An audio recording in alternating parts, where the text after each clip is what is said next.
Prezenca e lartë e plurit në qytet, kryesisht në shumë segmente rrugore, është kthyer në një faktor shqetësues për banorët e Vlorës. Të mjafton të shohësh shumë nga rrugët e qytetit dhe dallohet qartësisht të llungat e plurit që ngrihen në aksin në fjalë. Situata më problematike ndodhet në aksin transballkanike, si një ndër rrugët kryesore me qarkullim të shtuar të automjeteve, por nuk është vetëm në transballkanike, edhe në shumë rrugë të tjera të qytetit, një ndër to edhe rruga e Unazës së Madhe apo Lungomare.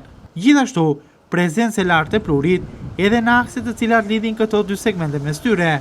Rrugë të ndotura nga përqendrimi i lartë i plurit, edhe në brendësi të bloqeve të banimit, ku nuk bën përjashtim as bulevardi i Vlorës si një ndër segmentet me qarkullim të dendur të automjeteve.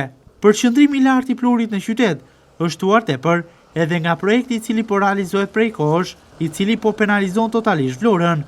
Projekti i ujësjesit të Vlorës po dëmton dhe shkatëron çdo rrugë të qytetit.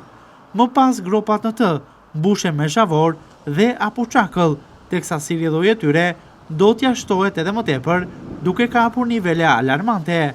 Projekti i ujësjesit, një prej faktorëve përse Vlora sot është në këtë gjendje, duke rënduar tepër edhe shëndetin e personave, kryesisht ata të cilët vuajnë nga probleme të frymarrjes apo kanë alergji. Gjithashtu, nga banorët e Vlorës kërkohet si masë emergjente që duhet të marrë pushteti lokal i larjes në disa orare të ditëve të rrugëve të qytetit, pastrimi i tyre dhe më pas larja në vetëm një orar të dedikuar, duke marrë parasysh ndotjen e lartë që është në qytet, nuk janë tashmë të mjaftueshme.